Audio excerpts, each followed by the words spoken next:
Hi, welcome to Synchronicity. Today we're joined by TJ Woodward.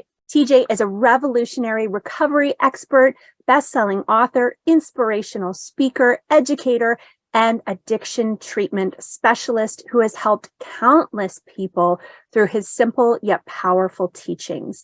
The creator of the Conscious Recovery Method, a groundbreaking and effective approach to viewing and treating addiction. TJ is also the author of 3 best-selling books and their respective workbooks, Conscious Recovery, Conscious Being, and Conscious Creation. Welcome to the show, TJ. Oh, thank you. I'm delighted to be here. Looking forward to seeing where this conversation takes us. Yay! Awesome. So can you tell us, for people who haven't heard of your work before, just a little bit about yourself and why you decided to write this book? Well, for me, the through line, I guess, if you will, or the common theme of all 3 of my books is this knowing that at the core of who and what we are, there's still this place that's unharmed and unharmable, that we came into this world as perfect, whole and complete spiritual beings, and then the world programmed us to believe that we were broken in some way. And so whether it's recovery or a spiritual journey or our journey through coaching or therapy, it really is about returning to that essential truth of who and what we are. That's really my passion, and it came out of my own story, but that's really the through line, and that's my mission now, is to help people rediscover their true nature. Beautiful. So you actually run a recovery treatment center, correct? I do not. No. Oh. Conscious Recovery is it's an addiction treatment model that's used in programs throughout the country. Okay, because I was watching a video about you and there was this treatment center and I guess they were using your model. Yes, exactly. Yes. Oh, how did you end up being discovered by these treatment centers and them wanting to use your recovery model? Well, I started working in the addiction treatment field in 2008. And at that time, there were a couple of things that were super striking to me. One is, I think unconsciously, clients were often being viewed as broken or damaged. And then also people kept coming back to treatment over and over and over again. And we just kept treating symptoms without helping people actually heal. So I developed this model. It was through my own experience, groups I was facilitating, and it eventually became a book. And at that time, I had worked in the field long enough that I had a lot of different partnerships and people that I knew. And so I started playing with this idea of bringing it to treatment programs. And the first program who adopted it, it was in 2018.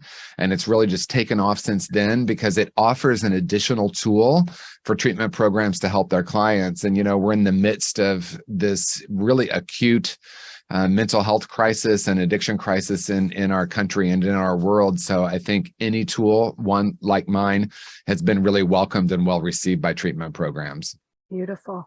I love what you said. Well, I mean, it's painful to hear it, but it's so true of that view that people are broken if they have addictions. And I noticed that in the work that I do, as well as just out in the world, a lot of the time and throughout my work through this show, Synchronicity, I started out talking about the law of attraction. And at that time, it was like, well, don't talk about the bad things because you might make them happen, right?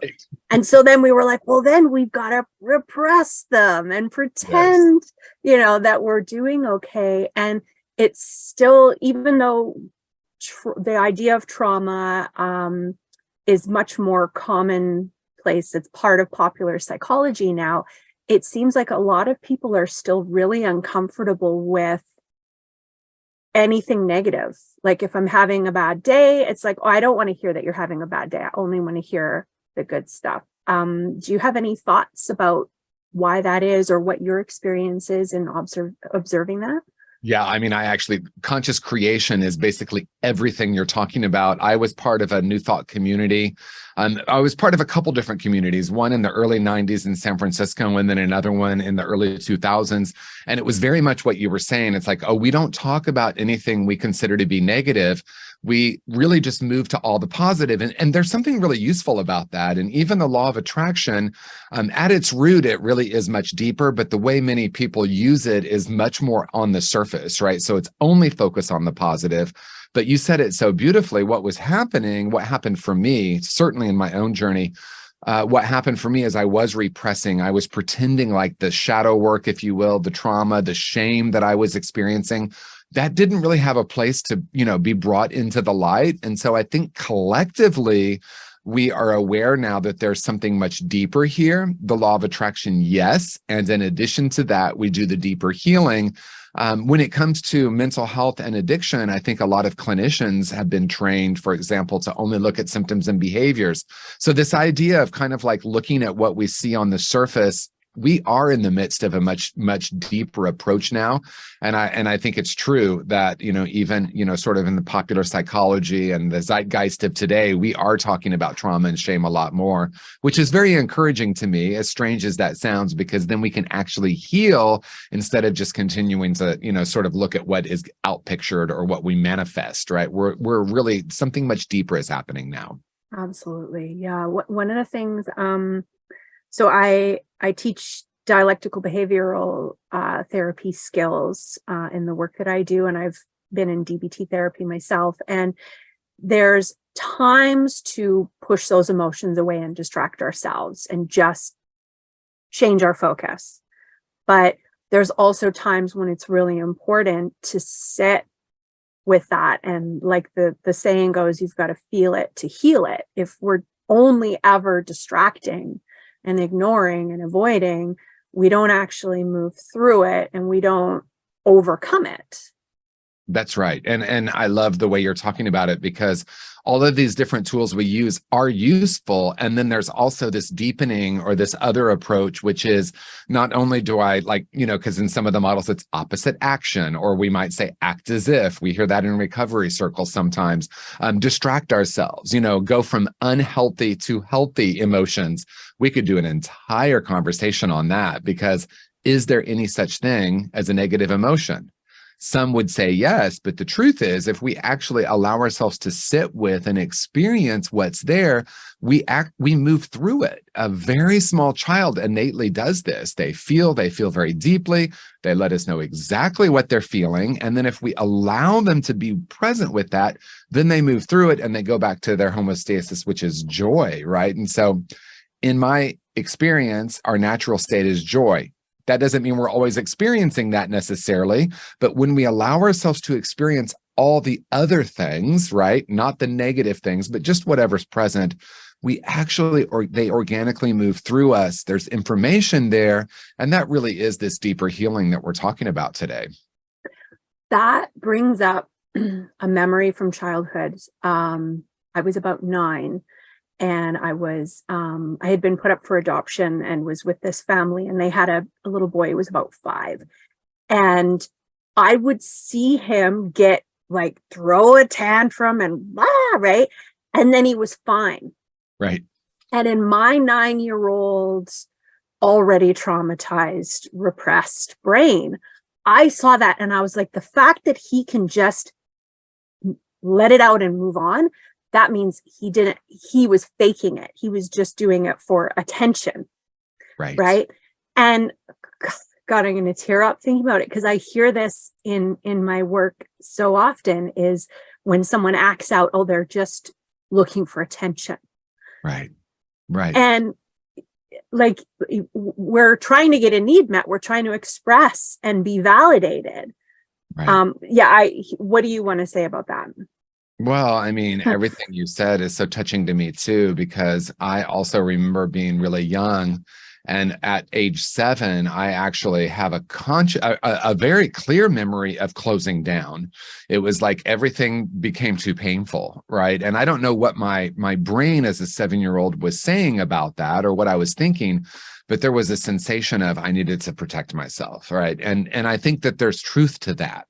But what happened because of that is I then cut myself off from the love and connection that I truly desired.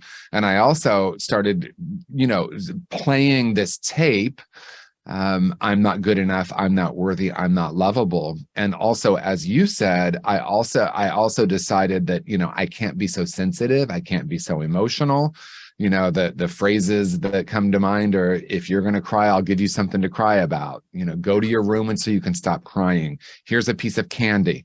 Now, some people think this might be minor, right? And for some, it could be. For others of us, that could be really significant, because what happened in my experience and what I see happening in a lot of people I've worked with in their experience is there's a message that it's not okay to be ourselves. There's a message that we need to bury things. And that right there, our little brains aren't even developed enough to understand what's happening. So it happens on an energetic level, or the level of frequency. So I went from being open and effervescent and loving to closed and afraid. And I stayed that way for many, many years. And, it took me decades to be in the process of unlearning some of that. Thank you for sharing that, TJ. Yeah, I almost feel like what parents and all of us need to learn, because we're in romantic relationships, we're kind of parenting each other. When we're in these close friendships and even with work colleagues, like, I feel like we all need to learn that it's important to validate and show care and compassion for these uncomfortable emotions. I don't want to call them negative emotions. They can be very uncomfortable, but right. Our emotions are there to actually inform us that something is amiss, that we need something that's not being met. Right. And It's an internal navigation system, right? If there's an emotion, and like you said, I like the reframe of uncomfortable, because certain emotions are pleasant to me and certain are not pleasant to me. But the truth is they all hold information, right? And I love the way you're talking about it, because I think we've been in the let's not feel that, that's bad, that's negative. Because as soon as I decide something's negative, then I want to get rid of it. And getting rid of the emotion isn't really the path to freedom. It really is about learning to be with myself, asking questions. I wonder what this emotion is wanting to reveal to me. I think there's this idea that if we feel it, we're going to get stuck. And the truth is, if we don't feel it, we're going to get stuck. So it's sort of paradoxical in that way, or counterintuitive at least. Absolutely. And I do feel like I think that we need to learn as parents and as supporters for the other people in our world. We need to learn how to validate and sit with our uncomfortable emotions and other people's uncomfortable emotions. And then if the child or the person that we're supporting is not able to move through it, if they're ruminating on it and they're getting stuck on it and adding a bunch of story, then that might be the time to say, hey, I can see that this is actually causing more distress.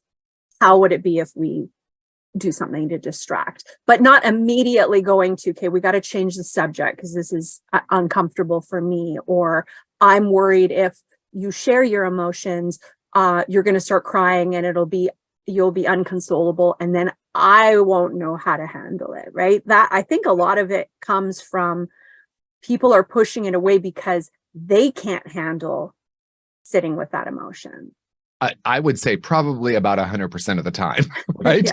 Yeah. I mean, if we look, I think about a child on an airplane having what we call a temper tantrum, really emoting, the parent might go into shame, and try to stop the child because they're uncomfortable, is distracting people. That is a very obvious example. But what you're talking about, I think, is so important, because in so many ways, if I'm not comfortable with my own emotional inner landscape and being present with it, then I can't be that for you. And then we end up either fixing or thinking, if I hand you a Kleenex or if I put my hand on you, all these things to, oh, please don't feel because it's too painful for me. You said something that I think is so important, and I wanted to kind of go back to it. You just said it in passing. It's so powerful. What story am I attaching to the emotion? That's what happens, right? So I have an emotion, and then many of us have been deeply conditioned to say, well, why am I feeling this way, right? And then we start looking at why we feel that way, or we attach a story to it. See, I'm always just going to be sad. See, we go into the story. And so one tool that I use is very, very simple, but it is, what would I be experiencing without a story?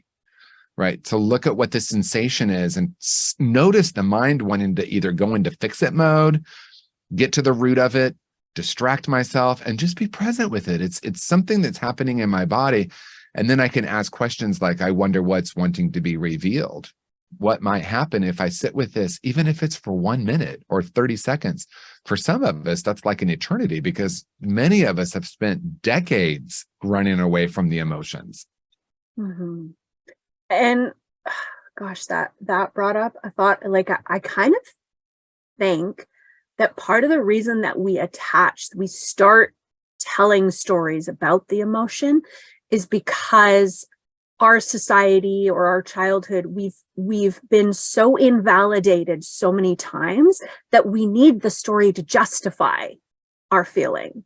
Oh, that's so true. I love that you're leaning into that, because that really is true. Then, because if I have a story about it, then I justify it, because there's some in we're swimming in this consciousness of certain feelings are acceptable and certain feelings are not, right? And then it's based on gender, it's based on age, it's based on race. I mean, it's based on a lot of different things, like, I know it's changing gender roles, but many of us, like for me, a man, like men don't feel, right? There's no sensitivity there. Men can be angry, they can be strong, that there's certain things that are attributed to positive and certain things that are negative. And so when we attach a story to it, I love what you're saying, because then it's like, see, it is okay that I feel this way, which, by the way, of course it's okay to feel that way. We don't need the story to justify it.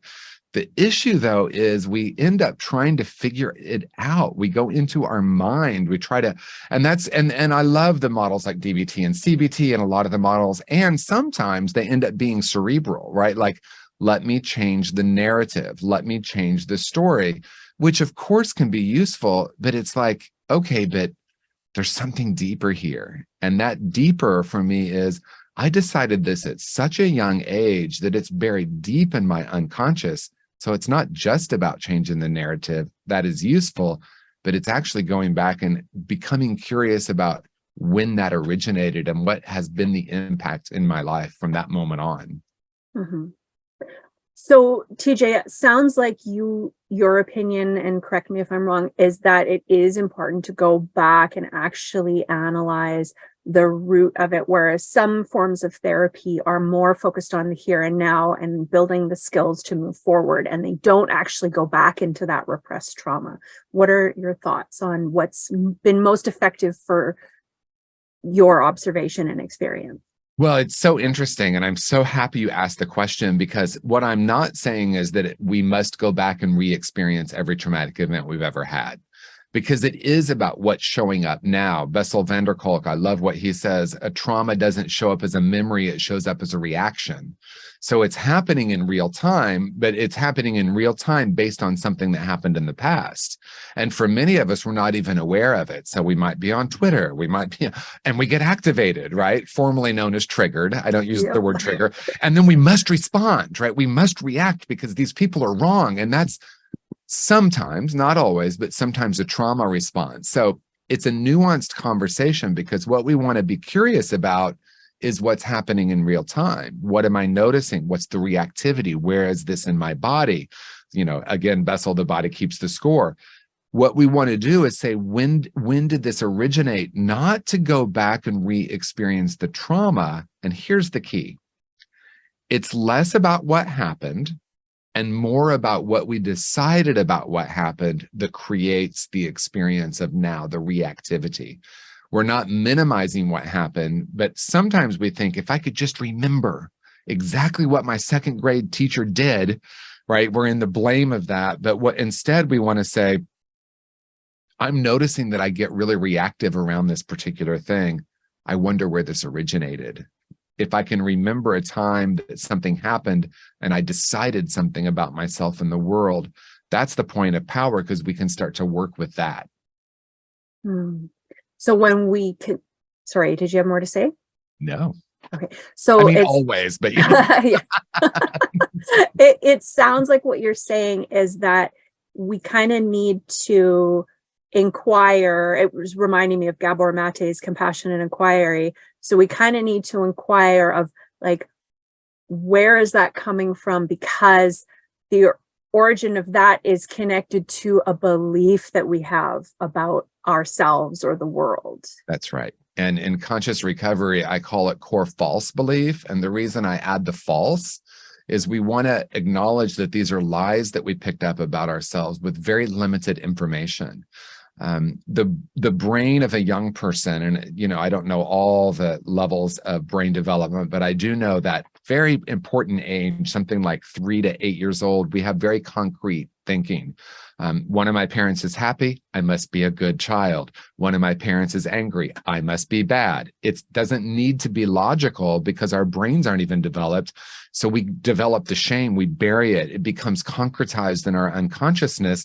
And what happens is, as adults, we try to talk ourselves out of it, right? We start to say, well, of course you're lovable.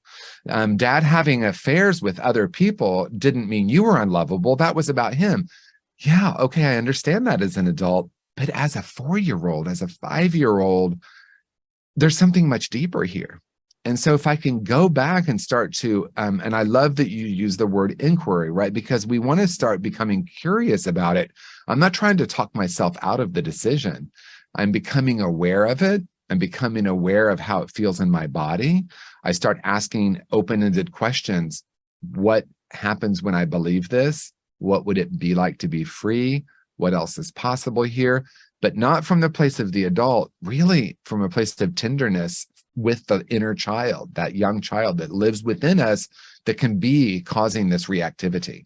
Mm-hmm. I gotta say, even as an adult, like the idea of, if my dad was having affairs, I think as adults, we can separate the logical, like, of course, that was his issue, his addiction, whatever it was, not me. But emotionally, even as an adult, when you said that, I was like, yeah, but if he loved us, our family more, he would have tried harder not to do that. Right. And then we want to look at, if we can get to the point of what did I decide about myself? It doesn't need to be logical, because that's where we get tripped up, right? I couldn't tie my shoes in kindergarten one day before recess. This is a true story. It might have been first grade, but I can remember it like it was yesterday. I literally recited to myself, I'm so stupid. I said it to myself so many times walking home from school that day. And I remember just believing that. And of course, logically, as an adult, I'm like, I know that's not true. First of all, I'm left-handed and they were teaching me right-handed, right? So there were all these, but that didn't change it. What changed it was like going back and saying, oh my gosh, my poor 5-year-old or 6-year-old, what did that feel like? Because I remember freezing. I remember absolutely freezing at that moment and thinking, oh my gosh, everyone else knows how to tie shoes. And so we want to go back and start to thaw that out, because it's actually possible to have a different conclusion about ourselves. And then we actually change the trajectory of our life from the past. It's almost like we changed the past because we can go back and change those core decisions. Beautiful. And our brains and our memories, when we go back and every time we bring up a memory, it shifts a little bit, right? So if we're able to bring up a memory with more compassion and more insight, it can shift over time, right? But that story about your experience with the shoe tying, it wasn't just being aware of the other kids being able to tie it. There was also a person in authority, an adult, who added on to that already probably internalized shame you were experiencing. Yeah. It was, the teacher sent me home with a little board with 2 shoes on it. And I think that I'm going to say that was probably well-intentioned for a while. And maybe this is part of the healing. For a while, I got really angry at her and blamed her. And then at some point I realized it's not really about that. It's really about what was the impact on me, right? My mother, for example, I was born in 1965 in the Midwest. And so all the children's books at that time were like, don't over coddle, don't give your child too much love. Let them cry it out. It's okay to leave them alone. Don't, all these things about like, just let them be, right? Not to mention that, back in that day, men were taught not to show a lot of emotion. My dad only met his father one time. He shook his hand once, right? And so my dad, to me wasn't very emotionally available, but to him, he was being a wonderful father. He was in my life every single day. So the reason I say all this is it's not really about blaming them, because I did that for a while, right? I blamed my parents. And then I realized that it's not really what they were doing. Of course, they could have been better parents. We all learn, the best thing we can say to anyone who's a parent, just, I forgive me. Right? I forgive me. I'm not a parent. I'm not going to be a parent, but I do understand the level, the weight of what it must feel like to try to be a conscious parent every single moment. But it really is about going back, and you've said it a couple of times, and I love this. It really is about allowing ourselves to feel that which we couldn't feel before. Thanks, TJ. So TJ, you have a whole section on shame and empathy. So can we talk? I've heard the word shame coming from both of us a couple of times already. So can we talk a little bit about shame? Yeah. So in my book, Conscious Recovery, I identify shame as one of the root causes of addiction. It is the root cause of many things that we see in our culture. Shame, of course, most of us have heard this by now, but it still merits saying it. The difference between guilt and shame: guilt is, I believe I've done something wrong. Shame is, I believe that I am wrong. We work with them fundamentally different, because guilt is behavioral, right? So if I did something to harm someone, I can go back, I can apologize, I can make amends, I can learn to not do that again. I feel better. But shame is, I can't believe I did that. I'm broken. See, I am broken. It's true. So I believe I'm broken. I act broken in the world. And then I say, look, it is true. I am a damaged person. And then we're in this downward spiral. For me, the pioneer of who's been talking about shame was John Bradshaw in the 1980s in his book, Healing the Shame That Binds You. He was the first person that I know of that was connecting shame and addiction. And the model back then was like, it's none of that. It's just a disease, right? And, we could debate the disease model for a whole hour, but he was saying, okay, maybe it is, but it's also this. It's also this shame, this belief that we're broken, and that addiction is an outpicturing of that shame. And to me, that rings very, very true. Yeah, if you want to talk about the disease model, shame is the disease. Right. The addiction is the symptom of the disease, right? That's right. That's right. And when we look at how we heal shame, we look at it very differently. It's not behavior. I mean, it's behavioral in a way, but it's not, I'm just going to go act differently. I think that's a model that can bring great results. Opposite action. We hear that in 12-step meetings. We hear that in CBT and DBT, opposite action. And it's really useful. I want to be clear. And then we also need to look at the impact of shame, where it originated. It's kind of everything we've been talking about. But what I want to say about it is it needs to come into the light, right? I love the way Brene Brown talks about it. She says the three things that cause shame to, I think she says, thrive in a petri dish. I love that, her science mind, is secrecy, silence, and judgment. So we want to look at what the opposite of those three might be. We could use different words, but it's being authentic, being vulnerable, telling the truth about ourselves, being seen, creating an authentic community. That's the way we heal shame. It's very, very different than just go out and act differently. Mm-hmm.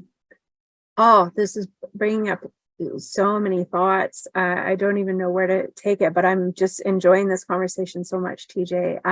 Again, TJ Woodward, what is your website? We should...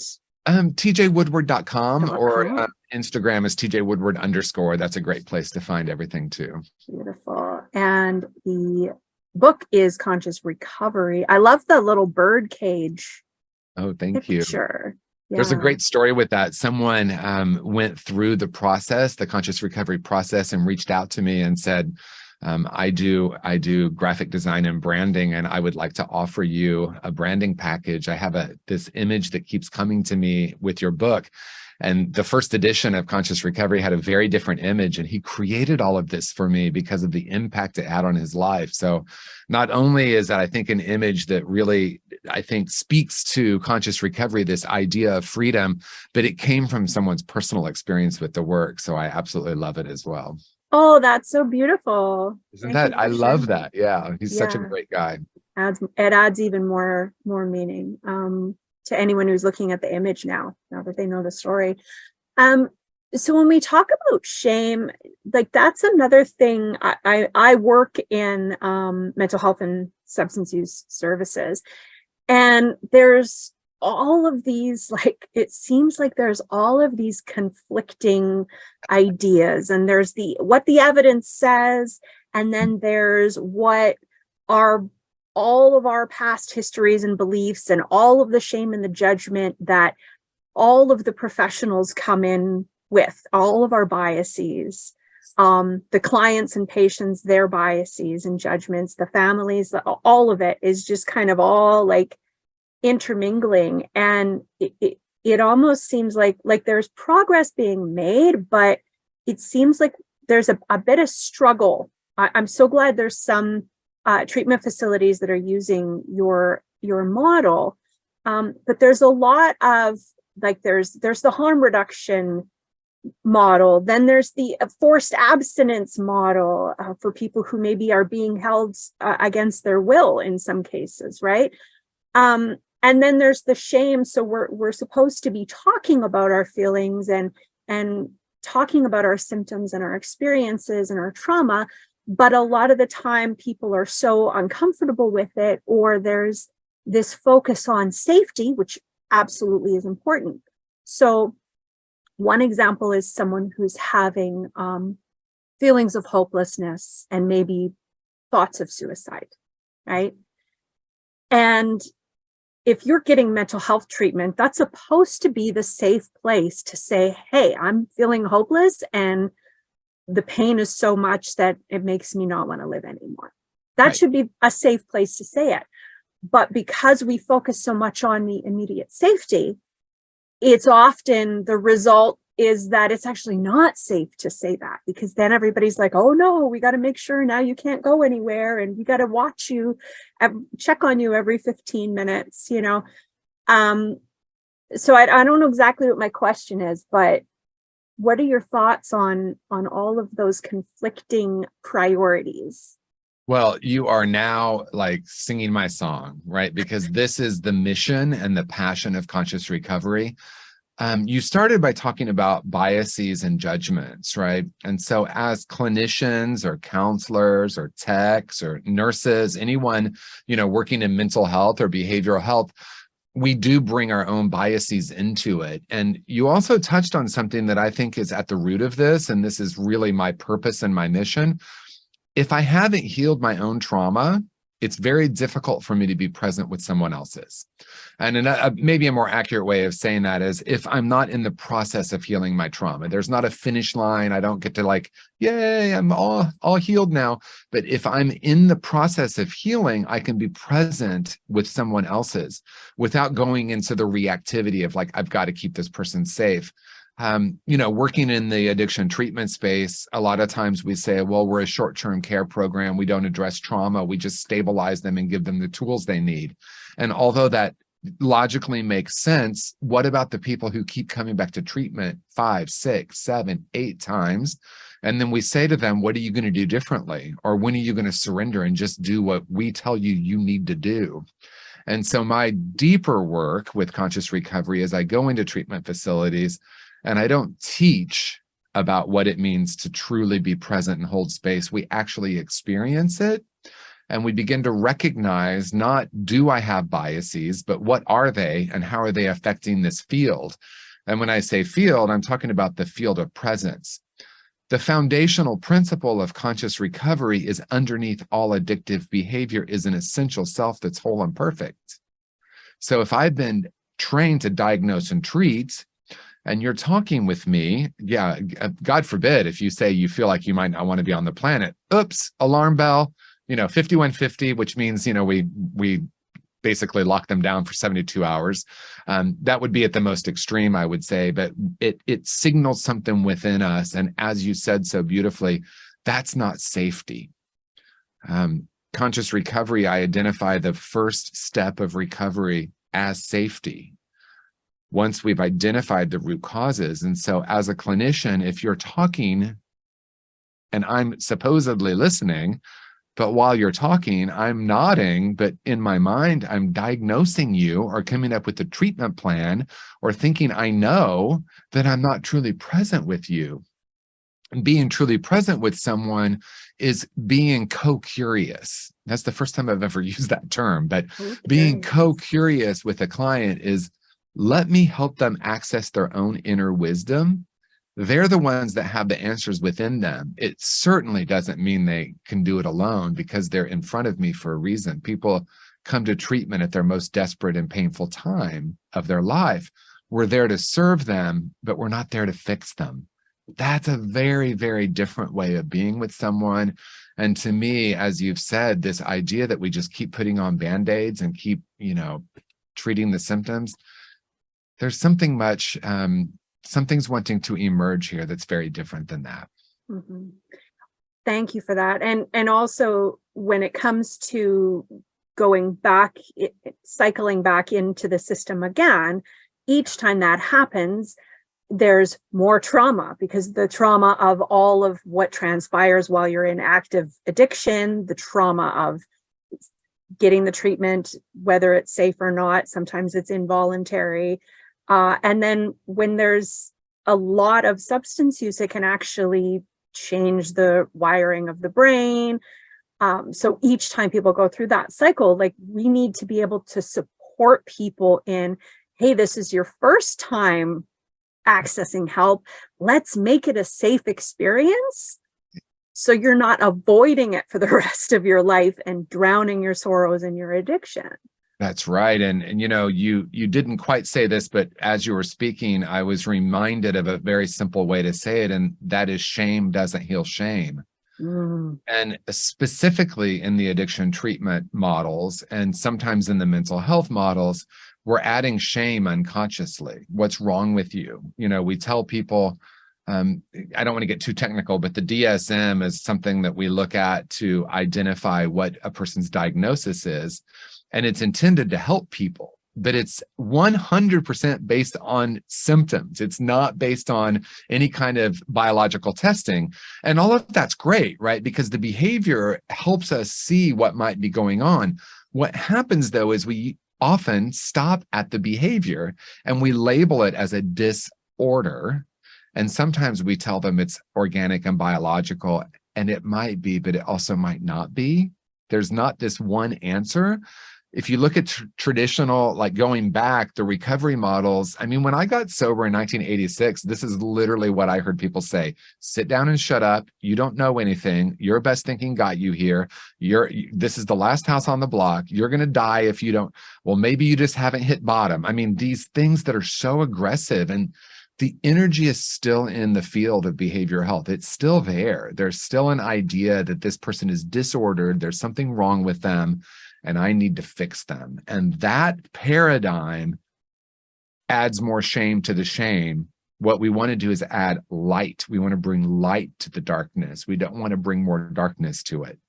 And so we're in the midst of this profound shift, and I'm grateful to be part of it. I'm grateful you're part of it.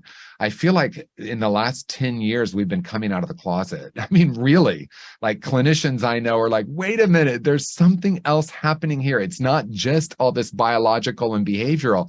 There's also this, for me, I call it spirit, right? But there's this place of essentially holding someone and allowing them to actually heal. So you can tell I'm excited about all of this. Yes.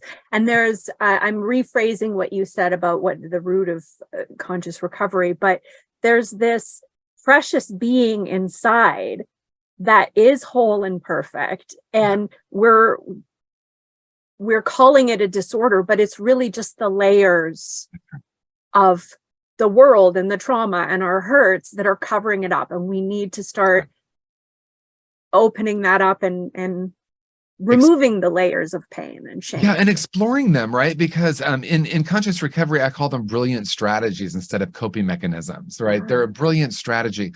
So, again, not to get too technical, but if someone has a borderline personality disorder, gosh, if you think about that, those words, if they have that diagnosis, if we only look at the behavior, we might have judgment about all of that. But if I say, what's the longing? What's at the root of this? Someone who, the people who I've worked with who have had that diagnosis, they want to be seen and heard and validated. And usually there's a deep wound of not being seen and heard and validated at a very young age. And then the way they've adapted to an insane environment, right, to name it, is they've come up with these strategies to feel safe. And they worked in the beginning. The issue is they're no longer really working for them, but it's not my job to tell them that. It's my job, again, to like be co-curious with them so they can start to explore, of course I did this. This helped me feel safe. When I was 6 years old, this behavior started because it helped me feel safe. It's not bad behavior. It's not a disorder. It might not be bringing me what I truly desire. And when I start getting in touch with that, then we can start looking at like what would help me begin to create the life that I truly desire. That's a really different way of looking at mental health, addiction, well-being, all of it.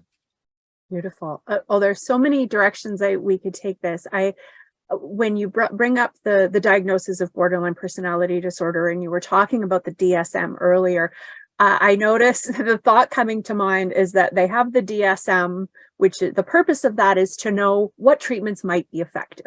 Exactly. Right.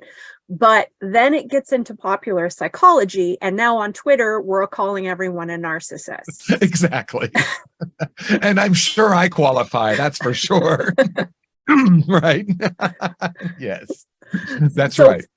One of the things that is, and we've talked about men and how their emotions, our society has not created a safe space for male emotions other than anger.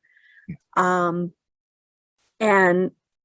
pornography addiction is a really big one. And that, I think, also goes hand in hand with that pop psychology label of narcissist, because if he'd rather watch porn and avoid his partner, then he must be a narcissist. Right.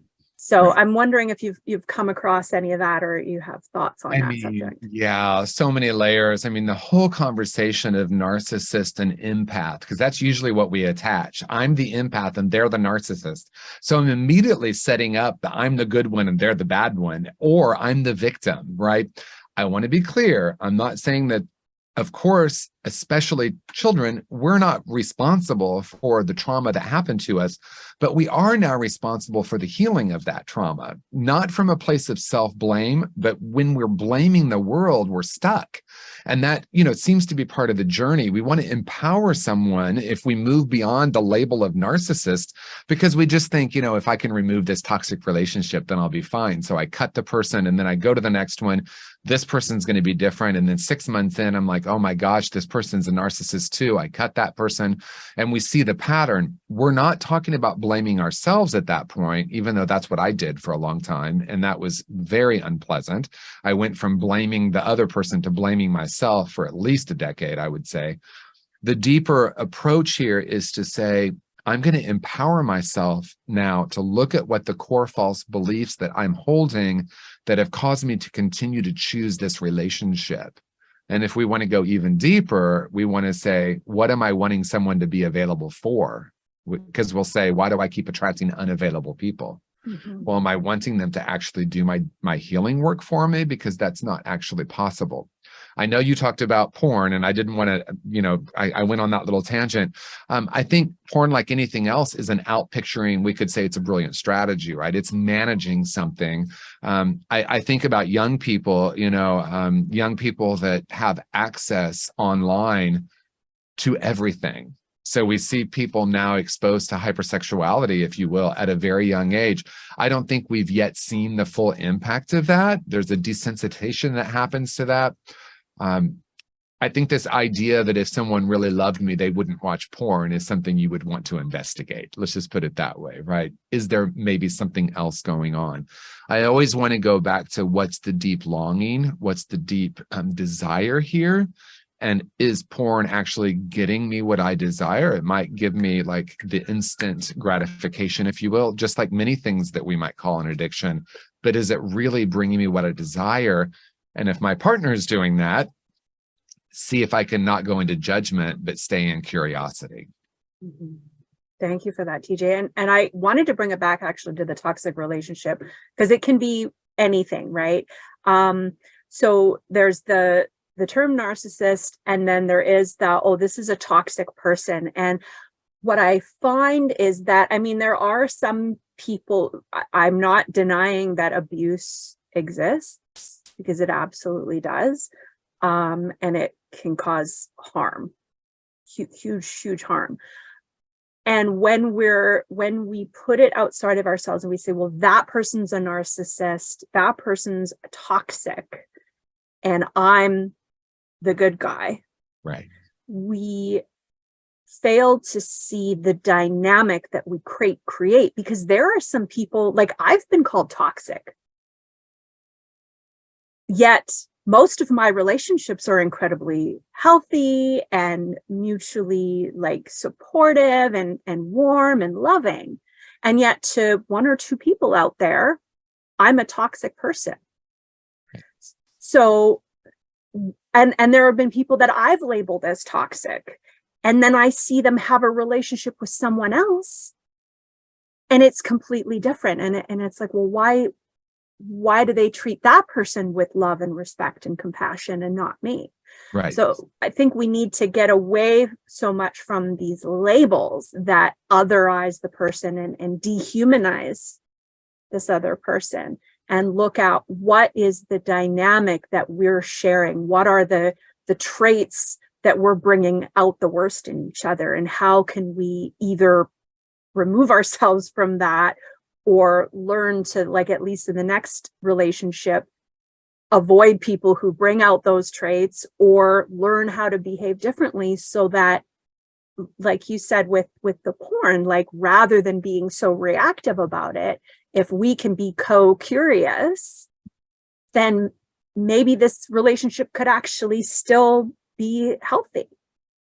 Yeah, I mean, the layers of what you're saying are so important and so powerful, because in our culture today, which is amplified by social media, we see, I mean, I was getting coffee recently, and there were these two women, probably early 20s, reading a book, and they were saying, see, this is what they mean by toxic, and this is how you get rid of toxic people.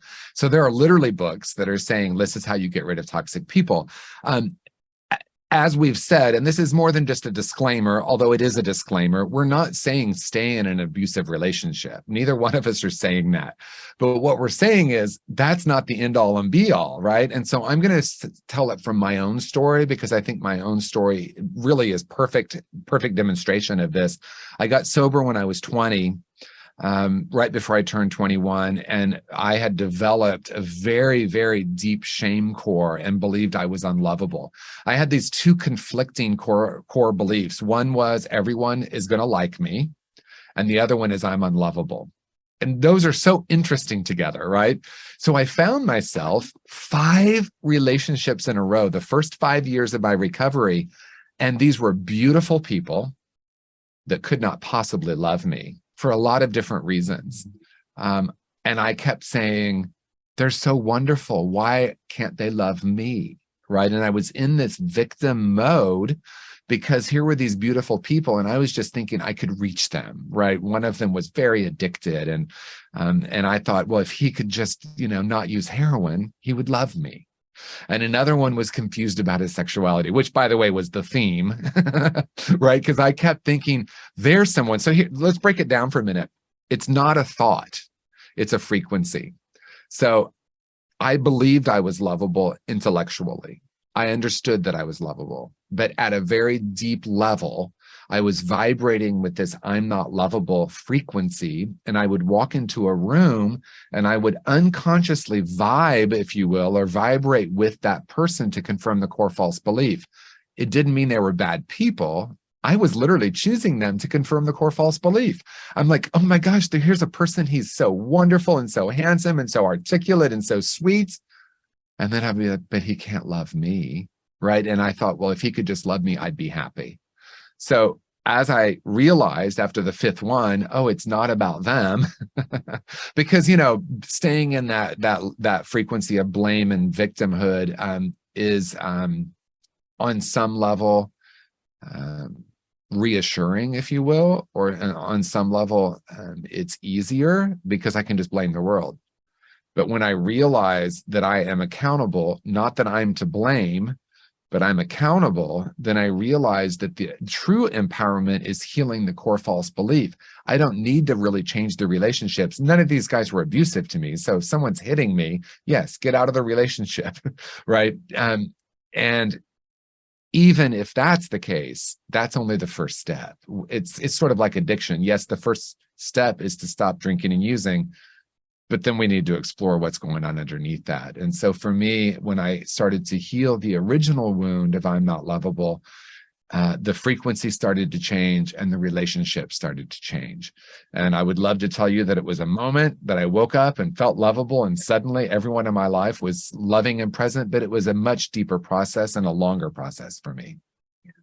Thank you for sharing that, TJ. And what you said about accountability versus blame, one of the sets of skills that I teach is the Wellness Recovery Action Plan. And one of the 5 key concepts of mental health recovery is personal responsibility.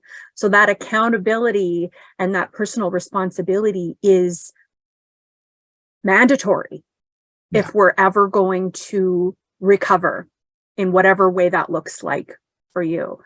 But I think that personal responsibility, you can't have that without the compassion. You have to have compassion for yourself, for, yes, I am accountable for this, even though my dad beat me up and he was an alcoholic and my mom was a narcissist or, whatever. But now that I'm an adult, this is the hand I've been dealt. I'm responsible for playing it to the best of my ability, but that doesn't mean I'm a loser if I'm having challenges with it. The accountability also has to be combined with self-compassion, or you're just going to be stuck. Absolutely. Right. Because that's what I did. I shifted from blaming them to blaming myself. And I stayed in that for many, many years. See, it is true that I'm unlovable. I knew it. I am to blame. And then I was very aggressive with myself. Like I came into, and we talked about this earlier, I came into this community and this teaching that was like, don't talk about anything negative. Don't talk about this shadow. Look in the mirror and say, I am whole and perfect and lovable. And I went about that and trying to manifest the perfect partner. But the whole time I was blaming myself. So I think the shift from blame to accountability is a powerful one, because once I'm starting to become accountable, I'm actually empowering myself. We're giving our power away when we're stuck in the story, or when we're stuck in he's a narcissist or she's a narcissist, they're a narcissist, right? When we're stuck in that, there's no empowerment, because they have the power. And if I could just get rid of them, then I could be happy. We're talking about something that is very, very much about taking that power back. I mean, I've worked with people, as I'm sure you have, who have had severe trauma, like sexual trauma. And the healing of that isn't saying that it was okay. The healing of that is saying it happened, it had this impact on me. And if I continue to blame that person, sometimes they're not even alive, and I'm giving them all the power, I'm going to pull the power back and say, I have the ability to heal. This is no longer about making it your fault, but we want to be careful. We're not pretending like it didn't hurt. We want to be really aware of the impact it had on us, or the effect that it's had on us, but to take our power away from they did it to me to I can actually heal now. I'm the person that can pull that. In conscious recovery, there's a whole chapter called Owning Our Power. We're taking our power back. We're not powerless over that. Yeah. And I think it's important to point out, like, saying what happened is not okay. Yeah. When someone does something to create trauma for someone, that's not okay. Right. And now that it's happened, how do I move forward? Because I can't change it. Right. And it's so interesting, isn't it? Because the mind, and I don't know if it's because we've been programmed with this, that, right, wrong, good, bad. And so when we get into the conversation, we'll say, oh my gosh, are you saying that it was okay? It happened? Absolutely not. What we're saying is, or what I'm saying is that what we want to do is look at not what happened, but the impact it had on us, the core decisions we made about ourselves and the world. And then from there, the core vibration that we've carried with us, and then all the strategies that we've used, whether that's addiction, whatever it is, we've used something to try to manage it. Now, right in this moment, we have everything within us to heal that and to start to have different conclusions about ourselves and the world. And then we can start to see the relationship start to shift. Almost seems like it's magic. Oh my gosh, suddenly more loving people are around me. Sometimes it's the same person. I remember, just thinking my mom should be more loving. And, I had a wonderful mother, but my mother, she is just not the nurturing kind. It's not who she is, right? And in my early 20s, I just thought, I was still holding on to this story that she should be more nurturing. She should be more interested in my life.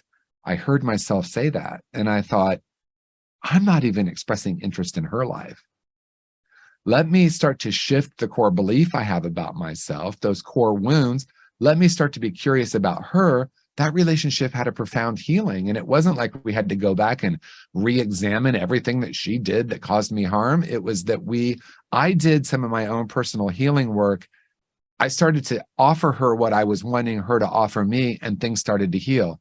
And from that, there have been times, I can think of one time where she said, can we talk about some stuff? And she really opened up about some things she had shame about. So it was kind of like, if she could just apologize for this, then I could be free. And then I realized that in the process of doing my own healing, it created a space for her to she did come and talk about some of that. And there was an even deeper healing at that point. That is so beautiful. And that's the safety. Yeah. You created the safety in your relationship for that healing to occur. I love that. Thank you. I've never really been able to see it quite that way until you said that. That's right. And I created the safety because I realized that this insidious idea that she should do this, this, and this so I could be free. In my mind, I'm like, what if it never happens? I'm not going to say it never is going to happen, but what if it never does happen? Can I still be free? That was the starting point. Well, what would that require if she's not going to do it? Because we have this idea, if they just apologize to me, then I'll be free.